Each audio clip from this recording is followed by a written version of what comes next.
పిల్లలను సరిగా పెంచడం ఒక కళ.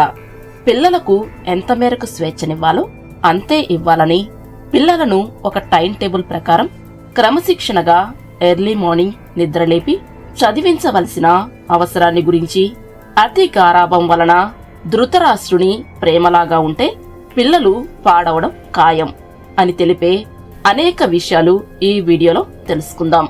ఇంకా ఎందుకు ఆలస్యం, మనం అసలు విషయంలోకి వెళ్దామా? మన పిల్లలను ఒకప్పటిలా ఎదగనిస్తున్నామా? ఒకప్పుడు బడికి వెళ్లాలంటే వాళ్లే సొంతంగా ఒక పలక, 1-2 పుస్తకాలు పట్టుకుని పెద్దవాళ్లు చేయి పట్టుకుని నడిపిస్తుంటే వెళ్లి వచ్చేవాళ్లు. సెలవులలో అమ్మమ్మ, నానమ్మ లేదా పెద్దమ్మ, పిన్నమ్మ ఇంటికో వెళ్లి గడిపేవారు. మరి ఈ రోజుల్లో మొత్తం మైక్రో ఫ్యామిలీలు.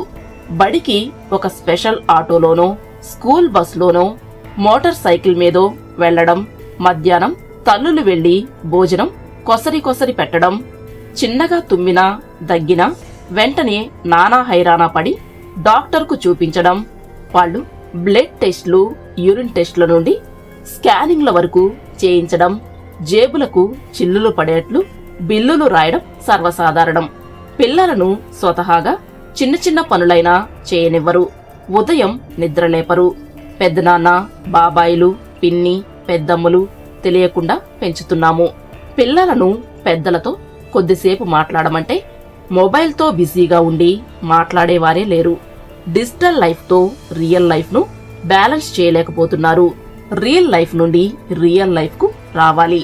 ఫేస్బుక్కు ఇచ్చిన విలువ టెక్స్ట్ బుక్కు, స్టైల్కు ఇచ్చిన విలువ స్టడీస్కు ఇవ్వడం లేదు. పిల్లి తన పిల్లలను నోటితో కరచి పట్టుకుని ఒక ఇంటి నుండి మరొక ఇంటికి మార్చుతుంది. జారి పడితే తల్లి పిల్లిదే బాధ్యత. కాని కోతి మాత్రం తన పిల్లలను రొమ్ముకు అంటుకుని ఉండగా ఒక చెట్టు మీద నుండి మరొక చెట్టుకు దూకుతుంది. జారి పడితే కోతిదే బాధ్యత. పిల్లి చేసే న్యాయాన్ని మార్జాల కిషోర న్యాయమని, కోతి చేసే పనిని మర్కట కిషోర న్యాయమని అంటారు. మన పిల్లల పూర్తి బాధ్యత మనమే తీసుకుంటాము మార్జాలములాగా. జాగ్రత్త అవసరమే కాని అతి జాగ్రత్త చాలా ప్రమాదము. Too much of anything is dangerous అంటారు కదా. దీనికి ఒక కథ కూడా ప్రాచుర్యంలో ఉంది. ఒక సీతాకోక చిలుక గుడ్లను పెట్టగా అది పొదగబడి గొంగలి పురుగుగా, ప్యూపాగా మారి మరలా సీతాకోక చిలుకగా మారాలి. కాని ఒకసారి ఒక సీతాకోక చిలుక తన గూటిని పగలగొట్టుకుని రావడం చూసి దాని కష్టాన్ని తప్పించుటకు ఒక పిల్లవాడు దాని గూడును పగలగొట్టి సీతాకోక చిలుక పిల్లను బయటకు తీసి ఇక స్వేచ్ఛగా ఎగరమని అన్నాడట. కాని ఆ సీతాకోక చిలుక తాను ఎగరలేనని, ఎందుకంటే దాని గూడును తానే చీల్చుకుని వస్తే తన రెక్కలు బలపడేవని, నీవు సహాయం చేయడం వలన రెక్కలు బలం లేనివానిగా ఉన్నాయని, ఇక జీవితంలో ఎప్పటికీ ఎగరలేనని చెప్పి బాధపడింది. కొంతమంది తల్లిదండ్రులు వారి పిల్లల చేతులు నొప్పి పెడతాయని వారే హోంవర్కులు చేస్తారు, కాపీ రైటింగ్స్ రాస్తారు. తల్లిదండ్రులు పిల్లల కాపీ వ్రాస్తే వారికి రైటింగ్ ఎలా కుదురుతుంది? ఒక బుల్డోజర్ ఎలాగైతే దారిలోని అన్ని ఆటంకాలను తొలగించి దారిని ఎలా క్లియర్ చేస్తుందో, అలాగే తల్లిదండ్రులు పిల్లలకు ఏ చిన్న కష్టం రాకుండా నిరంతరం సహాయం చేస్తుంటారు. వారికి కష్టమంటే ఏమిటో తెలియకుండా పెంచితే వాళ్ళు జీవితంలో ఎదురయ్యే సవాళ్లను ఎదుర్కొనలేని వారిగా మారతారు. దండం దశగుణం బహుత్. ఒక ఉపాధ్యాయుడు విద్యార్థులను అవసరమైన దండించకపోతే వారు ఎలా సత్ప్రవర్తన కలిగి ఉంటారు? బైబిల్లో ఒక సామెత, if you spare the rod spoil the lad అనగా మనం పిల్లవాడిని దండించకపోతే దండం బాగానే ఉంటుంది కాని పిల్లవాని భవిష్యత్ పాడవుతుంది. ఏ ఉపాధ్యాయుడైనా విద్యార్థి అల్లరి శృతి మించినా, ఇచ్చిన హోంవర్క్ చేయకపోయినా చదువురాదు కనుకనే తప్పని పరిస్థితుల్లో దండిస్తారు. 1970, 1980లలో ఉపాధ్యాయులు విద్యార్థులను దూలానికి వ్రేలాడదీసి క్రింద రేగి కంప కాని మంట కాని పెట్టేవారు. దీనినే కోదండం వేయడం అనేవారు. 100 గుంజీలు తీయించేవారు, ఎండలో నిలబెట్టేవారు, గోడ కుర్చీ వేయించేవారు. మరి ఈ రోజుల్లో విద్యార్థి పిచ్చుక గూడు లాంటి కటింగ్లతో వచ్చినా, అమ్మాయిలను కామెంట్ చేసినా, యూనిఫామ్ లేదని, సరిగా మార్కులు రాలేదని కాని దండించారా ఆ టీచర్ పని అయిపోయినట్లే.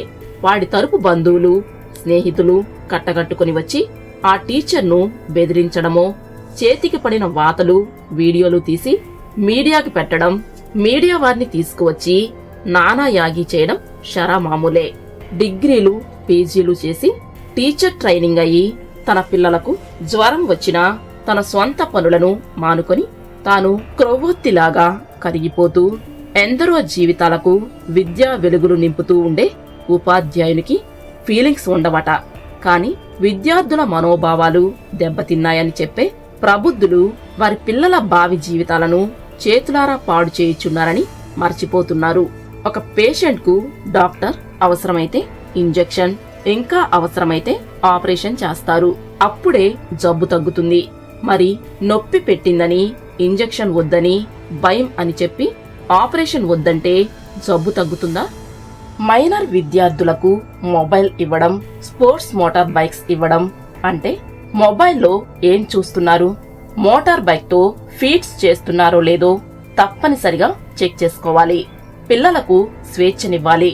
కాని ఆ స్వేచ్ఛతో పాటు బాధ్యతలను కూడా విధిగా నెరవేర్చే విధంగా వారికి నియంత్రణతో కూడిన స్వేచ్ఛనిస్తే మంచి భవిష్యత్తు ఉంటుంది కాదంటారా? అమ్మాయిలు ఇంటికి కొన్ని గిఫ్ట్లు తెస్తుంటారు. అవి ఎవరిచ్చారు, ఎందుకిచ్చారో తెలుసుకోవాలి. వారి బ్యాగులు అప్పుడప్పుడు చెక్ చేయాలి. కొంతమంది అమ్మాయిలు తనకు ఎంతమంది బాయ్ ఫ్రెండ్స్ ఉంటే అంత గొప్పగా ఫీల్ అవుతున్నారు. బాయ్స్ ఇచ్చిన గిఫ్ట్లను, లవ్ గ్రీటింగ్స్ ను బ్యాగ్లలోనే ఉంచి స్కూల్లో ఉంచే బ్యాగ్లలో ఉంచుతున్నారు. చిన్న వయసులోనే అట్రాక్షన్ లో పడి విద్యా నాశనాన్ని చేతులారా చేసుకుంటున్నారు. చదివే వయసులో ప్రేమ దోమ అని తిరిగిన వాళ్లెవరూ ఈ రోజుల్లో ఉండే కాంపిటీషన్ లో తట్టుకుని కెరీర్ బిల్డప్ చేసుకోవడం అసంభవం. మొక్కై వంగనిది బ్రానై వంగున అంటారు. కాబట్టి చిన్న వయసులో వారిని మంచి లక్ష్యాల వైపు నిరంతరం మోటివేట్ చేయాలి. మీకు తెలిసిన వారిలో విజయవంతమైన వారిని ఆదర్శంగా చూపుతూ aimless life is a crime అని చెప్తూ ప్రతిరోజు వారి లక్ష్యాలను వారు చేరడంలో వారి కృషిని అభినందిస్తూ అవసరమైన మేరకే సాయం చేయండి. వారి భవిష్యత్కు బాటలు వేయండి. ఇటీవల విజయనగరం జిల్లా బొబ్బిలి మండలంలోని జెడ్పీఎస్ఎస్ పెంటా పాఠశాల హెడ్ మాస్టర్ పిల్లలను మందలించే పరిస్థితి లేదని, వారికి క్రమశిక్షణ కొరవడి మినిమం బేసిక్స్ కూడా నేర్చుకొనడం లేదని, విద్యార్థులకు చిన్న చిన్న దండనలు విధించే అవకాశం లేనందున నాకు నేనే శిక్ష విధించుకుంటున్నాను అని చెప్పి ప్రేయర్లోనే గుంజీలు తీసి పిల్లలకే సాష్టాంగ నమస్కారం చేయడం అనే చర్య మన అందరినీ విద్యార్థుల విషయంలో ప్రస్తుతం తల్లిదండ్రుల అతి గారాభం మంచిది కాదని తెలియజేస్తుంది. ఫ్రెండ్స్, ఈ వీడియోలో విద్యార్థుల తల్లిదండ్రులు ఎలా పిల్లలను బుల్డేజరింగ్ చేస్తున్నారో, విద్యార్థులకు సరియైన క్రమశిక్షణ, నైతిక విద్య లేనిచో ఎలా పాడవుతున్నారో కదా. ఒకప్పటి స్ట్రిక్ట్ పనిష్మెంట్స్, ఇప్పటి ఓవర్ కేర్ అండ్ ఫ్రీడమ్ వలన, వెస్టర్న్ కల్చర్ వలన పిల్లలు ఎలా పాడవుతారో అనే అనేక విషయాలు మనం చర్చించుకున్నాము. మరొక వీడియోతో మళ్ళీ కలుసుకుందాం. ఈ వీడియో నచ్చితే దయచేసి లైక్ చేయండి, షేర్ చేయండి, అలాగే మా ఛానల్ ని సబ్స్క్రైబ్ చేయండి. Thank you for watching.